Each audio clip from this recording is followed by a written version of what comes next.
म सोध्ने कि तिमी सोध्ने म सोध्छु है How did we meet? PUBG mobile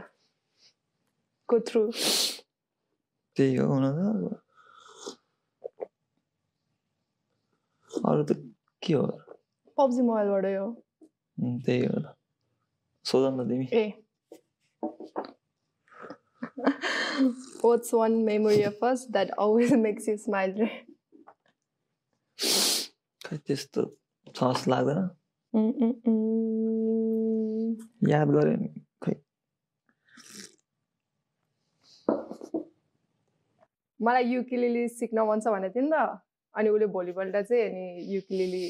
gift गरेको थिएँ क्या नभनिकन अरूको मान्छे लाइक डेलिभर गरिदिएको थिएँ घरमा मलाई त पोखरा जाँदा नि हो मेन त त्यो भिडियो सुट गर्दाखेरि हो याद भिडियो सुट हराएको माया सुट गर्दा तिमी त एउटै सुटमा त थिएन थियो बेको सिनमा थिएन म अन्त बेको सिनमा रमाइलो भयो ठिक छ त्यही हो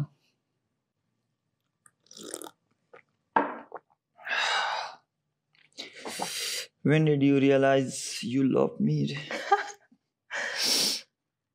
भन नि त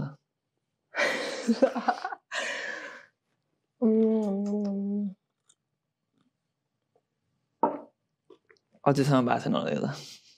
खै त्यस्तो रियलाइजेसन त भएको छैन ए तिमीलाई फर्स्ट टाइम ब्लग खाँदा फर्स्ट टाइम के ब्लग खाँदा यस्तै थियो पहिला बोल्न त बोल्थ्यो हामी है म्यासेजमा बोल्थ्यो अनि मैले चाहिँ हावामा यत्तिकै गफ मात्र गरेँ होला सोचेर बोलाएको थिएँ म पनि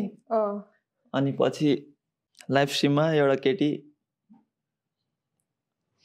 प्रोफाइल राखेको थियो त्यो एउटा केटी उसको लाइभ स्ट्रिममा ए होइन तिम्रै लाइभ स्ट्रिम होइन ए मेरो लाइभ स्ट्रिममा एउटा केटी आयो अनि त्यो केटीले चाहिँ please don't talk to Gyalzen okay something के भनेको थिएँ आइएम हिज गर्लफ्रेन्ड भनेको थिएँ अनि ए भने अनि मैले यस्तो ऊ र म बोल्ने त्यतिखेर हामी टकिङ फेजमा थियौँ अनि त्यसपछि यो केटा त छ्या बोका रहेछ यता पनि बोलाएको छ उता पनि पुरा भयो थियो अनि त्यसपछि मैले त उसलाई सिधै ब्लक गर्दै थियो किनकि तिमीले मलाई के भनेको थियो अहिलेसम्म एउटा गर्लफ्रेन्ड पनि बनाएको छैन रे अनि म त ल साँच्चीकै होला सोझो रहेछ भनेको थियो पछि त अनि कतिवटा गर्लफ्रेन्ड कतिवटा रे 2-3टा थियो होला हो त्यो बेला मैले सबैबाट ब्लक गर्दै थिएँ मलाई कस्तो चित्त दुख्यो नि त अनि त्यो बेला चाहिँ आई थिङ्क त्यही होला रियलाइज भएको होला मलाई चाहिँ मलाई पनि